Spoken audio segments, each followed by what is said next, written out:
Vamos iniciar nossa leitura em nome do Pai, do Filho e do Espírito Santo. Amém. Meu Senhor e meu Deus, creio firmemente que estás aqui, que me vês, que me ouves. Adoro-te com profunda reverência. Peço-te perdão dos meus pecados e a graça para fazer com fruto este tempo de oração. Minha Mãe Imaculada, São José, meu protetor, anjo da minha guarda, intercedei por mim. Envia teu Espírito Santo para que eu compreenda e acolha a tua santa palavra, que eu te conheça e te faça conhecer, te ame e te faça amar, te sirva e te faça servir, te louve e faça louvar por todas as criaturas. Faze, ó Pai, que pela leitura da palavra os pecadores se convertam, os justos perseverem na graça e todos consigamos a vida eterna. Amém. Livro dos Reis, segundo livro. Do capítulo 23, versículo 1 ao capítulo 24, versículo 7. Reforma do culto. O rei convocou à sua presença todos os anciãos de Judá e de Jerusalém e subiu ao templo do Senhor com todos os homens de Judá e todos os habitantes de Jerusalém, os sacerdotes, profetas e todo o povo, pequenos e grandes. Leu então diante deles o texto completo do livro da aliança que fora descoberto no templo do Senhor.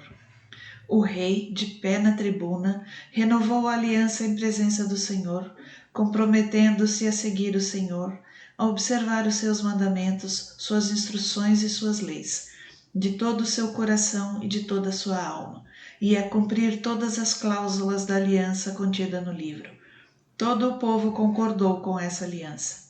O rei ordenou em seguida ao sumo sacerdote Élcias, aos sacerdotes da segunda ordem e aos porteiros que jogassem fora do templo do Senhor todos os objetos fabricados para o culto de Baal, de Aserás e de todo o exército dos céus. Fê-los queimar fora de Jerusalém, nos campos de Cedron, e mandou levar as suas cinzas para Betel.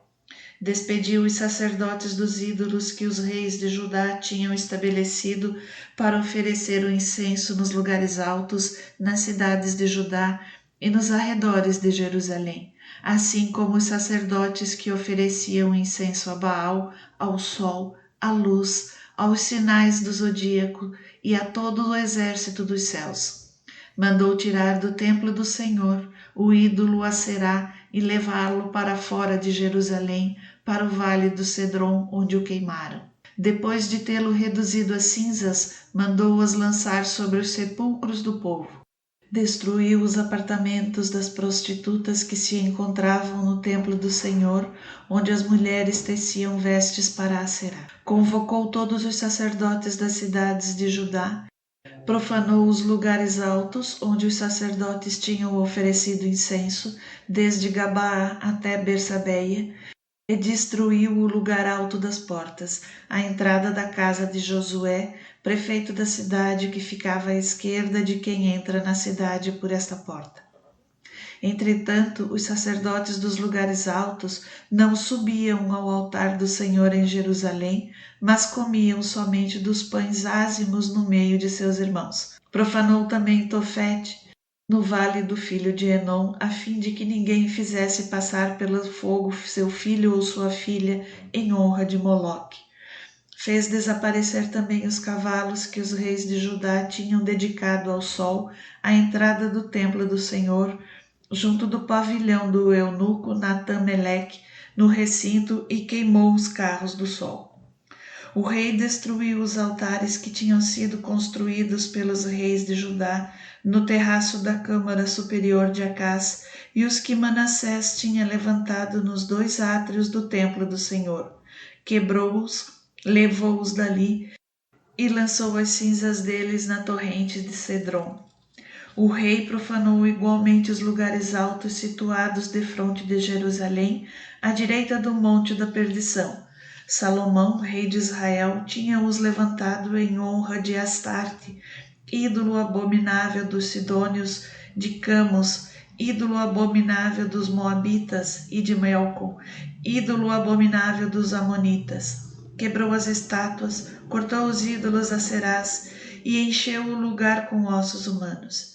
Destruiu também o altar de Betel e o lugar alto que tinha edificado Jeroboão, filho de Nabate, que arrastara Jerusalém ao pecado.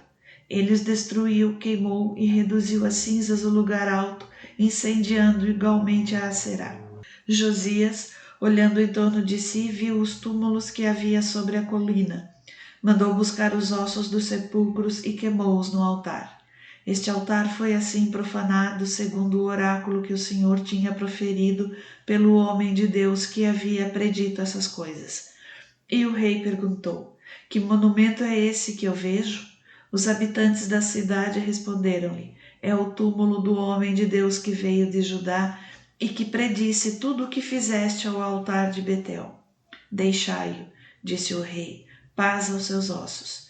E os seus ossos ficaram intactos, assim como os ossos do profeta que tinha vindo de Samaria. Josias destruiu assim todos os santuários dos lugares altos que se encontravam nas cidades de Samaria, e que os reis de Israel tinham edificado para a grande cólera do Senhor.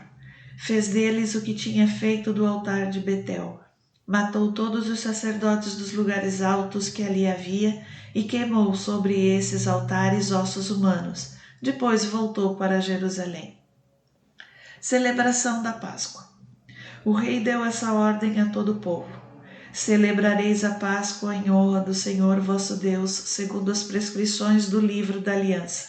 Jamais se celebrou Páscoa semelhante, desde a época dos juízes que tinham regido Israel e durante todo o tempo dos reis de Israel e de Judá.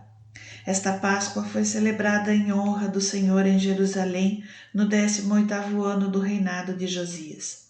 Josias acabou também com os necromantes, os adivinhos, os terafins, os ídolos e as abominações que se viam na terra de Judá e em Jerusalém, pois queria obedecer às prescrições da lei, tais quais figuravam no livro que o sacerdote Eusias descobriu no templo do Senhor. Não houve jamais antes de Josias um rei que se convertesse como ele ao Senhor, de todo o seu coração, de toda a sua alma e de todas as suas forças, seguindo em tudo a lei de Moisés. Nem depois dele houve outro semelhante. Contudo, por causa dos crimes com que Manassés o tinha irritado, o Senhor não abrandou a violência de seu furor contra Judá, porque tinha dito: expulsarei também Judá para longe de mim, como rejeitei Israel. Rejeitarei esta cidade de Jerusalém que escolhi e o templo do qual eu disse: aqui residirá o meu nome. O resto da história de Josias, seus atos e grandes feitos, tudo se acha consignado no livro das crônicas dos reis de Judá. Morte de Josias. Durante o seu reinado, o faraó Mecal, rei do Egito, subiu contra o rei da Assíria, na direção do Eufrates. O rei Josias saiu-lhe ao encontro, mas foi morto pelo faraó em Magido, logo no primeiro combate. Seus servos transportaram seu cadáver num cavalo de Magido a Jerusalém e sepultaram-no em seu sepulcro. O povo elegeu então Joacás, filho de Josias, que foi ungido e aclamado rei em lugar de seu pai. Joacás, rei de Judá. 609. Joacás tinha 23 anos quando começou a reinar e reinou durante 3 meses em Jerusalém. Sua mãe chamava-se Amital, filha de Jeremias, natural de Lóbina. Fez o mal diante do Senhor, assim como tinham feito seus pais. O faraó Necal acorrentou-o em Rebla, na terra de Emat, de modo que ele não reinou mais em Jerusalém e impôs à terra uma contribuição de 100 talentos de prata e 1 talento de ouro. O faraó Necal estabeleceu Eliacim, filho de Josias, no trono, em lugar de seu pai Josias, e mudou-lhe o nome para Joaquim. Quanto a Joacás, foi levado para o Egito, onde morreu. Joaquim deu ao faraó a prata e o ouro exigidos, mas para fornecer o peso estipulado, exigiu do povo, fixando a quantia que cada um devia pagar, e levantou essa contribuição de ouro e de prata para dar ao faraó Necal. Joaquim, rei de Judá, 609-597.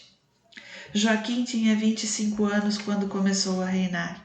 Seu reino durou 11 anos em Jerusalém. Sua mãe chamava-se Zebida, filha de Fadaías, natural de Ruma. Fez o mal aos olhos do Senhor, como tinham feito seus pais. Durante o reinado de Joaquim, Nabucodonosor, rei de Babilônia, subiu contra Joaquim, que se tornou seu vassalo por 3 anos. Depois revoltou-se contra ele. O Senhor mandou contra ele os bandos dos caldeus, dos sírios, dos moabitas e dos amonitas, e lançou-os contra Judá para o destruírem, conforme ele havia anunciado pela boca dos profetas, seus servos. Isto aconteceu realmente por ordem do Senhor, para afastá-lo de sua presença por causa dos pecados cometidos por Manassés, e por causa do sangue inocente que ele tinha derramado, chegando a inundar Jerusalém de sangue inocente. E o Senhor não quis perdoar. O resto da história de Joaquim, de seus atos e de grandes feitos, tudo se acha consignado no livro das Crônicas dos Reis de Judá. Joaquim adormeceu com seus pais e seu filho Joaquim sucedeu-lhe no trono. O rei do Egito cessou então suas expedições fora de sua terra, porque o rei de Babilônia se tinha apoderado de todas as possessões do rei do Egito, desde a torrente do Egito até o Eufrates.